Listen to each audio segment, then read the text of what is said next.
au Mali. Mission de la CEDEAO, si c'est pour imposer des décisions, cela ne passera pas. Ce sont les propos du ministre des Affaires étrangères du Mali, Abdoulaye Diop. On va également parler de la Guinée-Conakry, massacre du 28 septembre d'Addis Camara écoué avant le procès. Et puis on termine par la Russie et ce référendum en Ukraine. Une mascarade selon la France. Notre invité est Maître Éric Emmanuel Sosa, vous le connaissez, avocat célèbre au barreau du Togo. Maître, bonjour. Bonjour, vous allez bien? très bien. Merci. Allez, le ministre malien des Affaires étrangères, Abdoulaye Diop, a prévenu que son pays ne se laisserait pas imposer une solution à la crise diplomatique avec son voisin ou bien avec le voisin ivoirien par une mission de chef d'État ouest-africain attendue en fin de semaine à Bamako. Alors, maître, cette mission composée du président Nana Akufo-Addo du Ghana, du président Faure du Togo et du président Macky Sall du Sénégal a pour mission d'aller prendre langue avec les militaires au pouvoir à Bamako et éventuellement de libérer les 46 militaires ivoiriens. Comment vous analysez les propos du ministre des Affaires étrangères, Abdoulaye Diop? Bien. Écoutez, je crois qu'il est quasiment interdit de trouver à redire aux sorties du ministre malien des Affaires étrangères parce qu'il passe pour un héros à la face du monde pour avoir insulté tout le monde dans une enceinte où d'habitude on est très poli et où les choses se disent de façon feutrée, même parfois avec dureté. Mais il n'est ni Fidel Castro, ni Kadhafi, ni l'histoire ne retiendra pas qu'il a été Sankara. Bon, cela étant, les actes sont posés. Aujourd'hui, il est quasiment interdit de toucher à son image. Mais ça ne veut pas dire que tout ce qu'il dit doit être pris comme une parole prophétique. Non. Personne ne va au Mali, dans le cadre de cette affaire, pour imposer des sanctions aux Maliens. Sinon, on n'enverrait pas 3 chefs d'État de la CEDEAO pour aller prendre langue avec le régime des militaires au pouvoir au Mali. Il s'agit dans un dossier qu'on a toujours appelé une bévue, parce que, bon, après tout, c'est vrai, c'est une façon à la mode pied nickelé d'envoyer des militaires dans un pays étranger. La Côte d'Ivoire n'a pas respecté les procédures et n'a pas respecté le Mali. Soit. Maintenant, présenter ces gens comme des mercenaires, là aussi, il y a un pas dans l'exagération qui a été franchi largement depuis longtemps. Alors, si vous voulez, quand on dit que, pour balayer d'un revers de la main toute objection, que c'est une affaire judiciaire au Mali, alors à ce moment-là, est-ce que c'est par la justice que les 3 femmes ont été libérées? Non. Quand on demande à ce que le Mali consente à la libération des 46 autres contre personnalités maliennes, contre l'extradition de personnalités maliennes qui se trouvent à l'étranger. Est-ce que c'est la justice qui opère? Non plus. Alors tout ça est cousu de fil blanc. On ne peut pas le matin dire c'est une affaire judiciaire et le soir dire non, mais si vous nous envoyez les Maliens qui sont de l'autre côté de vos frontières, nous sommes prêts à lâcher. À ce moment-là, on va marcher sur la justice. Si on reçoit les personnalités qu'on réclame, alors la justice n'existe plus. Donc vous voyez que, quelque part, il y a quand même une sorte de double langage, une ductilité du langage qui n'est pas crédible. Donc cette affaire doit recevoir une solution diplomatique. C'est ce qui est souhaitable. Maintenant, si les Maliens décident de faire fi de toute égard diplomatique et de considérer que cette affaire est une affaire judiciaire, mais qu'ils jugent ces gens et qu'on en finisse.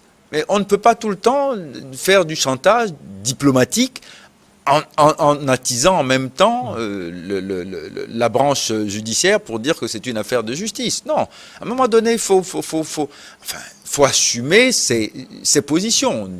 Alors, maître, avant de parler de la médiation, puisque vous avez souligné ce point ou toucher ce point, on va parler, si vous le souhaitez, en 3 minutes, du discours du Premier ministre Abdoulaye Maïga à la tribune des Nations Unies. Comment vous analysez le discours? Tout le discours, en tout cas. Vous savez, ce qui est excessif est insignifiant. Vous voyez, écoutez, je sais que les peuples d'Afrique ont des comptes à régler avec toutes les puissances anciennement coloniales qui ont des avatars néocoloniales dans nos pays. Tout le monde est d'accord là-dessus. Mais il y faut des formes. Je ne conçois pas qu'on aille à la tribune de l'ONU dire qu'un président d'un pays voisin est un étranger parce qu'il a eu le malheur de faire un commentaire qui a déplu. Là, c'est-à-dire, le Mali ne peut pas, parce qu'il a décidé d'en découdre avec la France, se fâcher avec l'ensemble de ses voisins. Les problèmes maliens concernent aussi ses voisins. Et cette façon, on va dire, très peu amène, pour ne pas utiliser d'autres vocables, de parler d'un président d'un pays voisin, n'est pas tout à fait dans les normes. Vous savez, aujourd'hui, vous voyez, bon, on est dans le monde Android, hein, donc c'est le langage TikTok qui passe. Si vous insultez les gens, ben, c'est à la mode, vous voyez. Bon, quelqu'un vous a énervé, ben, vous allez le bafouer sur TikTok, le couvrir debout sur TikTok. C'est à peu près ça ce qu'il a fait. Ça ressemble à un langage sur TikTok. C'est pas un langage digne d'un chef d'État ou d'un chef de gouvernement, voyez-vous. Et l'enceinte dans laquelle il parle comme ça, d'autres avant l'ont fait. Mais ne s'appelle pas Fidel Castro qui veut.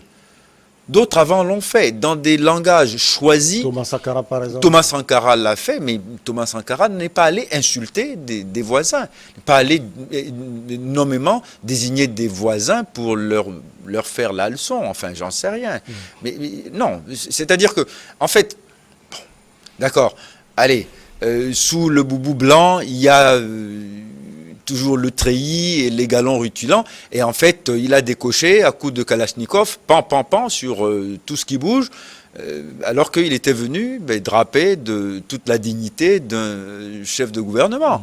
Mais il s'est comporté comme s'il était dans la caserne.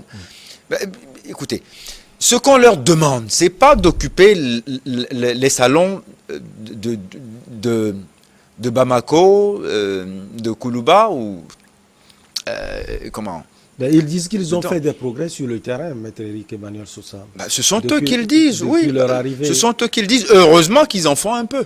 Heureusement. Mais on leur demande d'en faire davantage. C'est-à-dire, on ne fait pas un coup d'État pour dire, bon, ben, on fait quand même des petits progrès. Vous faites un coup d'État, démontrez que c'était ça la solution radicale pour en finir avec quelque chose qui était l'incompétence et que vous avez gagné au moins en crédibilité en proposant un changement radical.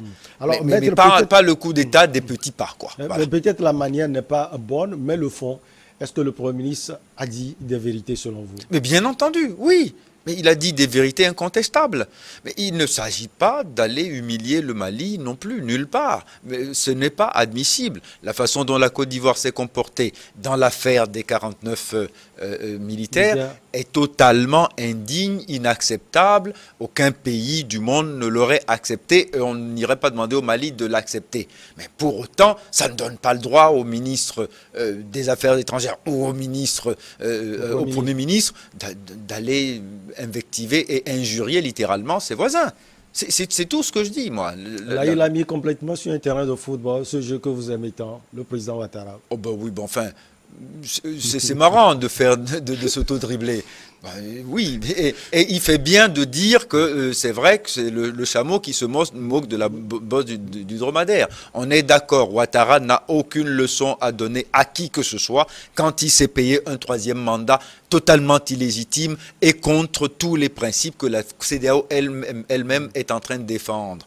On est d'accord là-dessus. Donc, eux ont fait des coups d'État civils, ceux-là font des coups d'État militaires, et c'est à se demander, entre les deux coups d'État, lequel est le plus noble et le plus acceptable. Aucun d'entre les deux n'est acceptable. Il faut le dire en toute vérité, aucun. Aussi bien les coups d'État faits par un stylo dans un palais présidentiel, validés par une assemblée solivo et complètement à la botte, n'est plus valable que les coups d'État, les troisièmes mandats ou les mandats abrégés ou avortés, obtenus à coups de Kalachnikov. On est d'accord là-dessus. Mais attendez. Alors, dans la délégation, il y a le président Faure Gnassingbé du Togo. qui conduit la médiation entre les deux pays depuis quelque temps. Alors, quand on voit les propos du ministre des Affaires étrangères, c'est quand même, ces propos sont surprenants venant d'un ministre qui est proche, si on peut le dire, du président Faure Gnassingbé. Oui, bon, mais vous savez, on est maintenant habitué aux rodomontades de cette junte. Il paraît même que quand on dit junte, ça déplaît à leurs amis. Ouais. Mais c'est une junte. Appelons les choses par leur nom. À mal nommer les choses, on ajoute au malheur du monde. C'est une junte militaire, d'accord? En Birmanie, c'est une junte. Pourquoi pas au Mali? Mais ce n'est pas une honte d'être une junte. Il faut assumer le fait qu'on a pris le pouvoir par des moyens illégaux, mais qu'on veut se faire légitimer par des actes de noblesse politique. On peut l'accepter. Moi, je ne demande qu'à voir des résultats. Quand Ouattara, pardonnez-moi, Ouattara, non, je pensais Sankara. Non, quand Sankara a fait un coup d'État, mais le peuple entier de Burkina Faso et le monde entier a vécu le changement immédiat, le changement de paradigme, le changement de mentalité et le changement de société. On l'a vécu. Voyez-vous? Mais là, ici, on est dans des balbutiements et on nous dit tous les matins, regardez ce que nous faisons, regardez, nous sommes les braves fils de Soumaoro Kanté, regardez comment nous sommes forts. Mais non, c'est pas ça, ce dont on parle. Voilà, on veut les changements radicaux sur le terrain et bon, il ne faut pas que la CEDEAO tout le temps vienne dire retour à la normalité constitutionnelle. C'est pas ça le débat. Je l'ai déjà dit ici. C'est pas ça le débat. On peut renvoyer ces gens-là et mettre des gens élus s'ils sont élus illégitimement et qui sont totalement dépourvus d'ambition. On aura encore un autre coup d'État. Alors, maître, est-ce que ce déplacement, selon vous, sera productif? Espérons-le. Enfin, pourquoi voulez-vous que j'en pense du mal? C'est déjà une bonne chose qu'ils acceptent de recevoir des délégations issues de la CEDEAO. C'est déjà une bonne chose. Ça veut dire qu'ils sont dans des dispositions très hospitalières pour accueillir la délégation composée de chefs d'État venus leur parler, à condition qu'ils sachent entendre raison, un peu. Hein? La raison de la Kalachnikov n'est pas toujours la meilleure. Il faut juste qu'ils l'entendent un tout petit peu, c'est tout. Est-ce qu'ils peuvent refuser, maître?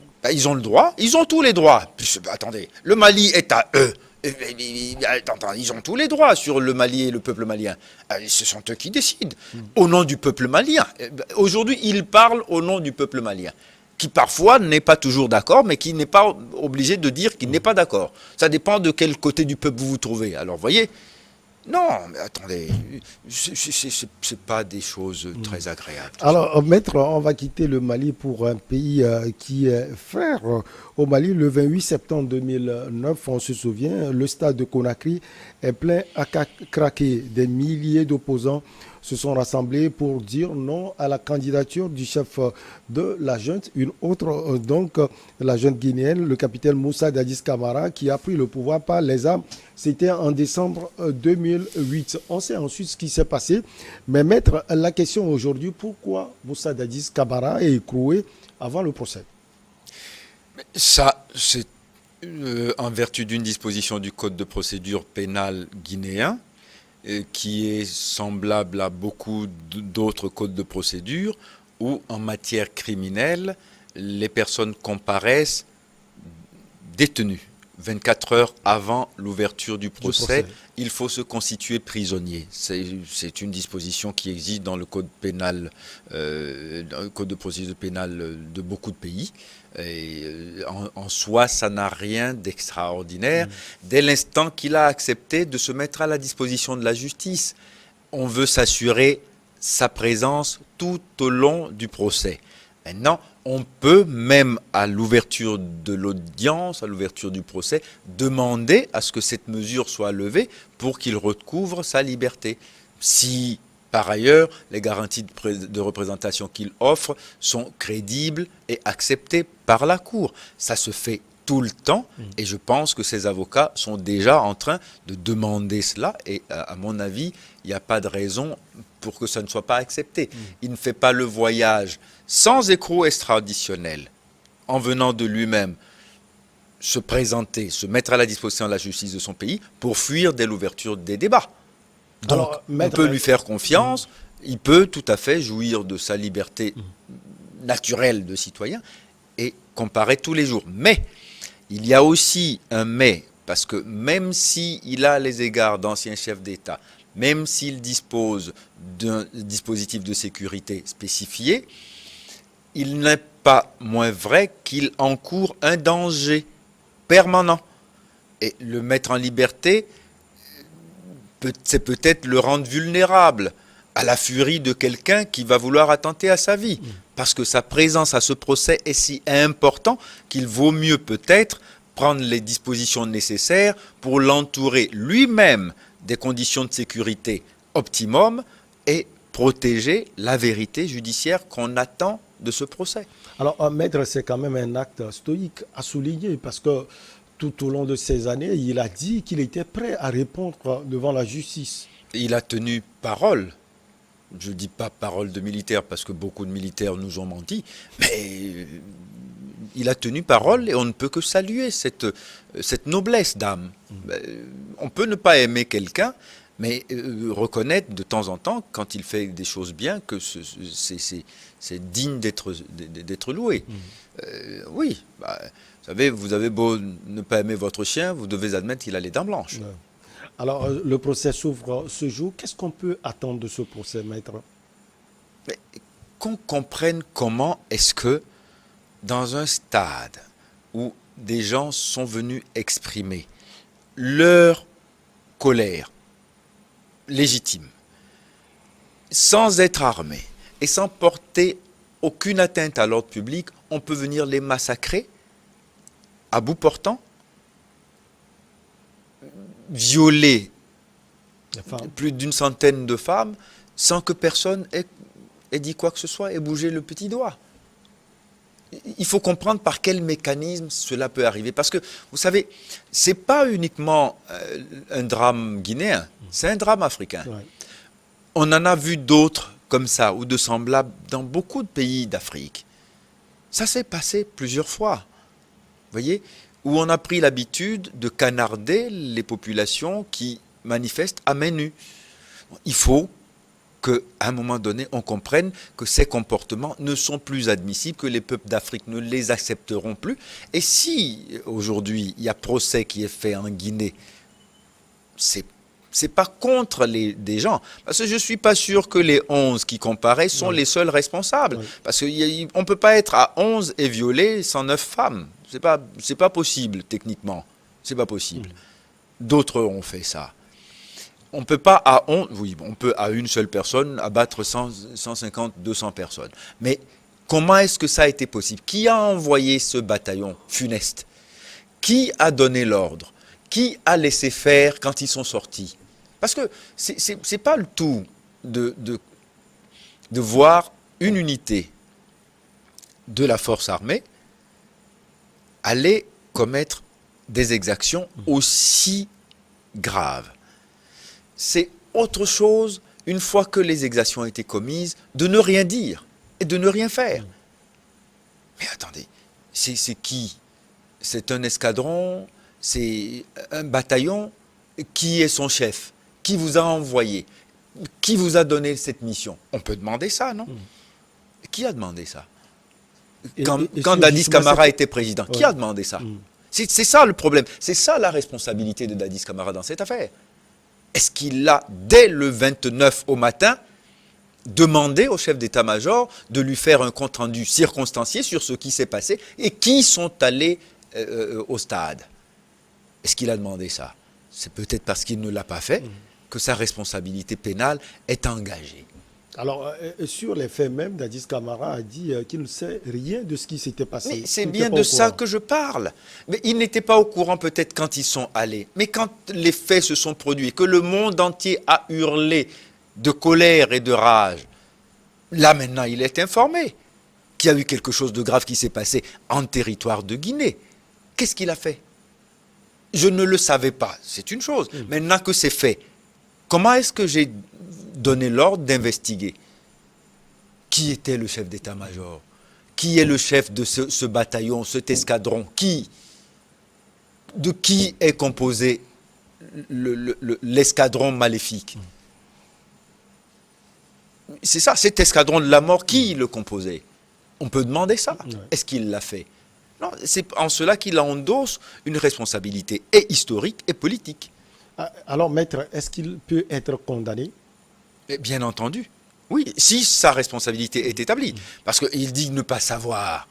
C'est une ligne de défense qui est extrêmement faible. Attendez, quand vous êtes chef d'État, il y a des choses que vous ne pouvez pas ne pas savoir. Quand on va envoyer des militaires dans un stade pour aller tuer, quand vous êtes chef d'État, vous ne pouvez pas ne pas savoir. Ou alors vous n'êtes pas chef d'État. Vous ne pouvez pas dire je ne le savais même pas. Mais attendez, vous vous rendez compte un peu? C'est assez grave, hein, c'est énorme. La suite des événements prouve à suffisance que au sein de ceux qui même entourent Dadis Camara, il y avait quelques discordes. Est-ce que, selon vous, quelqu'un peut vouloir porter préjudice à Dadis Camara en posant cet acte? Alors, c'est possible. On peut faire toutes les spéculations. Maintenant, c'est sur le dos de ces pauvres victimes. Si on veut porter atteinte à Dadis Camara, alors oui, Koumba Diakité l'a fait, il lui a tiré dessus.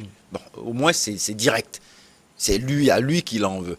Mais si on en veut à Dadis Camara, pourquoi aller tuer des gens qui manifestent à main nue dans un stade, rassemblés par une opposition politique qui refuse la candidature de Dadis Camara? Précisément, le motif pour lequel ils s'étaient rassemblés, c'était faire pièce à la possibilité pour Dadis Camara d'être candidat aux élections présidentielles à venir. C'était ça le motif principal. Donc il y avait un motif politique. Alors, quand on va tuer en votre nom et que vous dites que vous ne le saviez pas, ceux qui veulent, à ce moment-là, comme on dit, protégez-moi de mes ennemis, je me charge de mes amis. Ou plutôt, non, l'inverse. Protégez-moi de mes amis, je me charge de mes ennemis plutôt. Alors, maître, on termine par la Russie ou l'Ukraine. Les référendums d'annexion organisés en Ukraine sont une mascarade, a déclaré mardi la ministre française des Affaires étrangères, Catherine Colonna. Alors, quel regard vous portez sur la sortie de la ministre? Écoutez, quel regard, mais là encore une fois, vous savez, on est dans le Russia bashing. Tout ce qui est russe, tout ce qui est fait par Vladimir Poutine est voué aux gémonies, c'est forcément mauvais, c'est diabolique, mais quand nous le faisons, c'est empreint de toute la légitimité qu'il faut. Nous sommes quasiment des êtres sanctifiés. Par quel Dieu, je ne sais pas. Et ce que nous faisons, Dieu l'a approuvé parce que c'est nous qui l'avons dit. Écoutez, Madame Colonna peut interroger l'histoire. Je l'invite à regarder le cas de Mayotte. Le fameux référendum au terme duquel Mayotte est devenu un département français plusieurs années plus tard n'est pas reconnu jusqu'à présent ni par l'ONU ni par les Comores. Elle en dit quoi? Alors, il faut quand même balayer un peu devant sa porte. Hein. Ce que fait aujourd'hui Poutine dans les républiques du Donbass, c'est exactement la même chose que ce que la France a fait à Mayotte. Qui à l'ONU a dit que la France avait tort? On le dit, mais la France en fait fi. Elle a même trouvé le moyen légalement de faire de Mayotte un département. Donc il faut être cohérent à un moment donné. Alors sur le référendum, ou bien les référendums eux-mêmes, que pensez-vous? C'est un moyen légal de demander le suffrage d'une population sur une situation donnée. Voulez-vous être membre de la Fédération de Russie? Ces gens répondent oui. Maintenant, il faut peut-être vérifier la crédibilité du scrutin. Si c'est de ça qu'il s'agit, je veux qu'on me dise, oui, on a bourré les urnes par ici, on a forcé les gens à aller voter par là, on a fait voter des morts. Les urnes ambulantes, les gens se sont déplacés avec les urnes. Mais on en a vu ailleurs aussi. Mais bon, ça n'a pas gêné la fin de la proclamation des résultats. Donc bon, mais si ça a pu se passer ailleurs et sans que personne ne soit mort, pourquoi quand c'est en Russie, il faut en mourir de honte? Mais, non. Alors selon vous, quelles conséquences sur la suite des événements? Le oui l'a emporté largement même, maître. La communauté internationale ne reconnaît pas cela. C'est qui la communauté internationale? C'est ça toujours la question. Alors attendez, si l'Angleterre, enfin le Royaume-Uni, la France, l'Allemagne, les États-Unis se mettent d'accord pour dire qu'ils représentent le monde entier et qu'ils s'autoproclament les maîtres du monde au nom de la communauté internationale, je dis non, cette affaire-là n'a pas été réglée par une communauté internationale dignement convoquée pour se prononcer dessus. Et d'ailleurs, on va se demander à quel titre ce qui se passe en Russie et en Ukraine doit interpeller à ce point la communauté internationale qui a beaucoup d'autres problèmes à régler. Attendez, le problème de la Syrie n'est pas réglé, celui de la Palestine non plus. Alors la communauté internationale, de la Libye, on n'en parle même pas. Bon, enfin, il y a beaucoup de fronts comme ça qui sont là. Eh ben, en Birmanie aussi, les Ouïghours, en Chine. Ouais. Bon, la communauté internationale a beaucoup de... vous voyez, beaucoup de fer au feu. Mais apparemment, en ce moment, on a l'impression que c'est l'Ukraine qui occupe la scène et qui doit occuper toutes les préoccupations tous les matins de la communauté internationale. Fistre, non. Maître Éric Emmanuel Sosa, merci beaucoup à vous. Ça a été un plaisir de vous avoir sur ce plateau. Vous êtes un célèbre avocat au barreau du Togo. Nous avons parlé du Mali, de la Guinée et de la Russie. On va marquer la pause pour le journal et derrière, on reçoit nos invités pour Regard Croisé. Merci.